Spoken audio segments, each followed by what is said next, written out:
Chapter 9, Part 6, Deuteronomy 6:4. God is one. Quote, "Hear, O Israel, the Lord our God is one Lord." Deuteronomy 6:4. The Shema.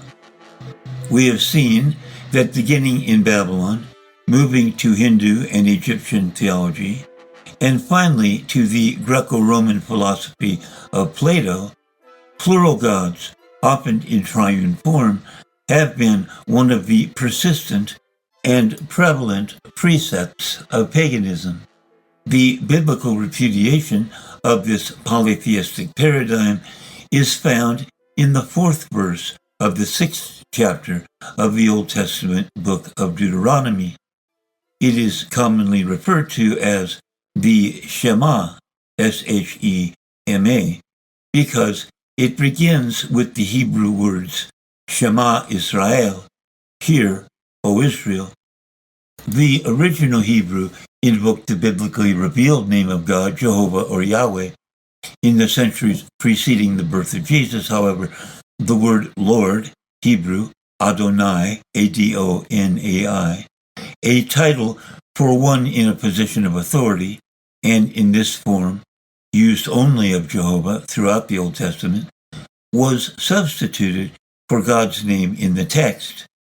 Many translations have now restored the original wording, "Hear, O Israel, Jehovah our God is one Jehovah," as rendered in the ASV, Darby, CLB, NWT, YLT, LITV, LEB, TLB, and etc.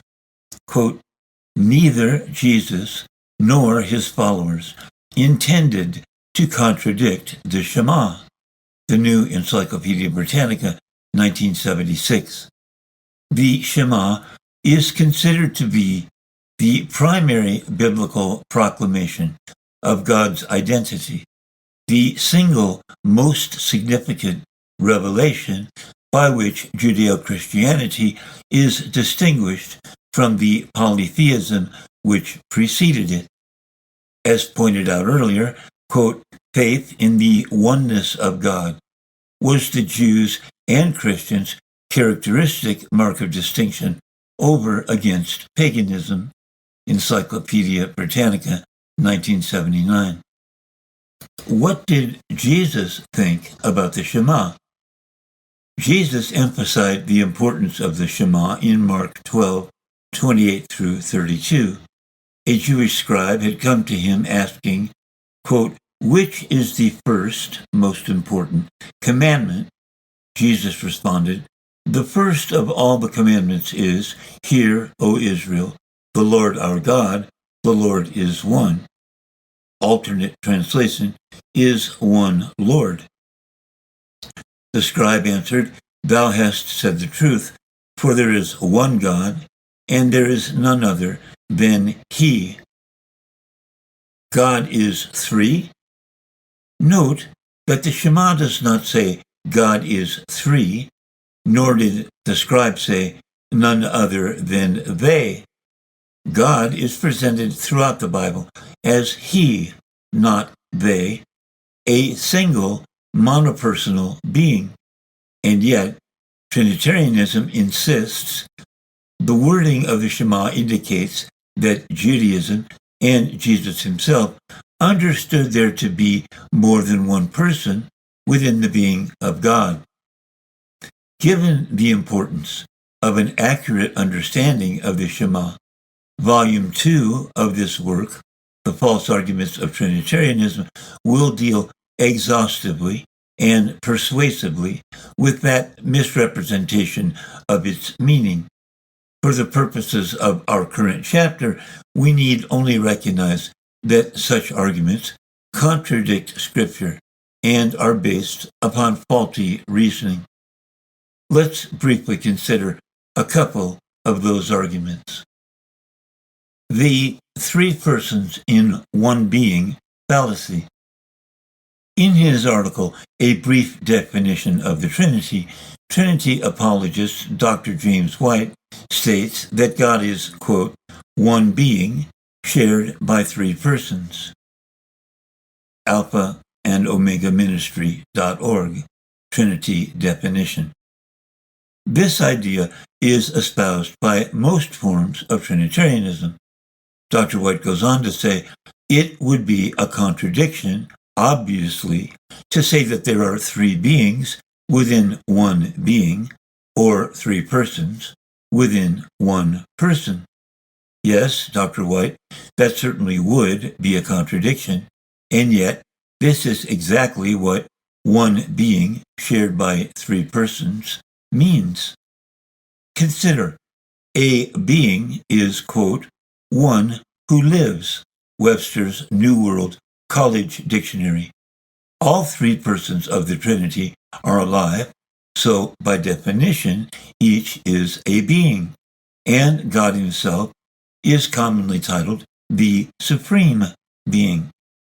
This means that the Trinity would indeed be three beings within one being, which, as Dr. White points out, would be a contradiction.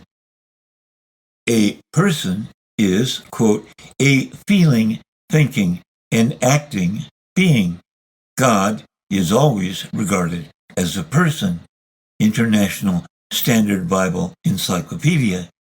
This means that God is both a person and a being, a personal being, just as humans are both persons and beings, human beings.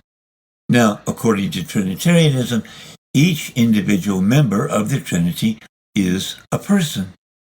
This means that the Trinity would indeed be three persons within one person, which again, per Dr. White, would be a contradiction. A distinction without a difference. This is what is known as a distinction without a difference, a fallacy in which a distinction is made where no discernible difference exists.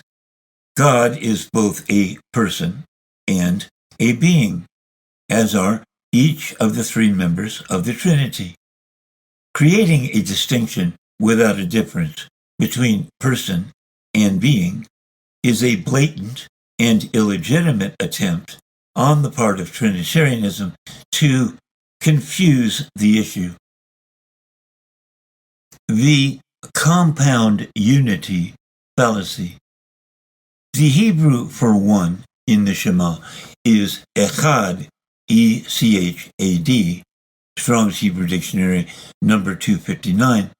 The word is rooted in the idea of a collection of many into one, such as, quote, a branch with one echad cluster of grapes, Numbers 13:23, or, quote, the children of Benjamin became one echad troop, 2 Samuel 2:25. This is sometimes known as a compound unity, many grapes in one cluster, many soldiers in one troop.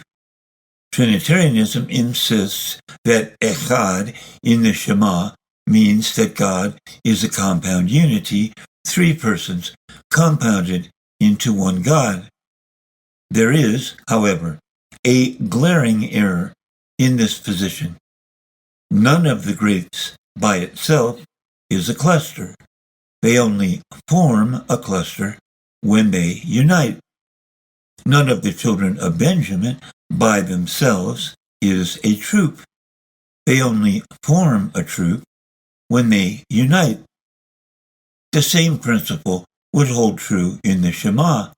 If echad were intended to depict God as a compound unity of persons, it would disqualify any of them by themselves from being God.